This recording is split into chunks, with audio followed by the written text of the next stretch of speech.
Hello बच्चों, let's start the question and the question says what is neoteny. तो जो हमारा की कंसेप्ट होगा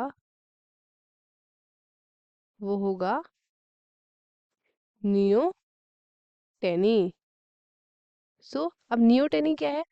तो ये एक प्रोसेस है जिसमें डिले होता है सोमैटिक सेल्स का ग्रोथ। ये क्या है? ये एक प्रोसेस है जिसमें क्या होता है, जिसमें डिले होता है ग्रोथ किसका? सोमैटिक सेल्स का। Somatic cells but except reproductive parts का। इसमें क्या है, अगर आपका मैच्योरेशन हो जाए, अगर आपका सोमैटिक सेल्स मैच्योर हो जाए और वो मतलब उसका जो मैच्योरेशन है वो डिले हो जाए, देन क्या होगा, आपका जो फिजिकल मैच्योरेशन होगा वो भी क्या हो जाएगा, वो डिले हो जाएगा। इसमें क्या होता है, इसमें जो सेक्सुअल डेवलपमेंट है, सेक्सुअल डेवलपमेंट एक ऑर्गेनिज्म का, वो एक कांस्टेंट फेज में रहता है। कौन से फेज में? Constant phase. कांस्टेंट फेज उसका मतलब क्या है कि जर्म सेल्स जो हैं वो प्रोड्यूस करेंगे एट नॉर्मल रेट। अब ये जो नियोटेनी टर्म है ये किसने दिया था? तो ये जो नियोटेनी है ये टर्म सबसे पहले दिया था जूलियस जूलियस कॉलमैन ने। जूलियस जूलियस कॉलमैन ने उसने एक्सप्लेन किया था कौन से लावा के बारे में? तो उन्होंने एक्सप्लेन किया था एक्सोलॉटल लार्वा के बारे में। इन्होंने इन्होंने एक्सप्लेन किया था एक्सोलॉटल लार्वा के बारे में।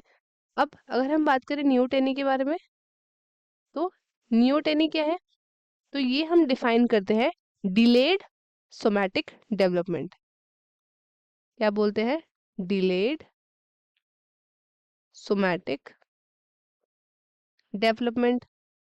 एक तो सोमैटिक डेवलपमेंट डिलेड हो जाएगी और कांस्टेंट हो जाएगी reproductive development. Constant reproductive development, reproductive की जो डेवलपमेंट है वो क्या हो जाएगी? वो हो जाएगी कांस्टेंट। अब जो नियोटेनी है रिलेटेड है किससे? ये रिलेटेड है developmental process that is sexual development. कौन सा डेवलपमेंट? सेक्सुअल डेवलपमेंट, जो कि किससे एट्रीब्यूट होता है? वो एट्रीब्यूट होता है लार्वल फेज से। कौन से फेज से? लार्वल फेज एक ऑर्गेनिज्म का। अब नियोटेनी क्या है? ये आपका जुवेनाइल फेज है। जुवेनाइल फेज इसका ऑफ एडोलेसेंस। जुवेनाइल फेज है एडोलेसेंस का। अब जो नियोटेनी है ये 3 तरीके की होती है। कौन कौन सी?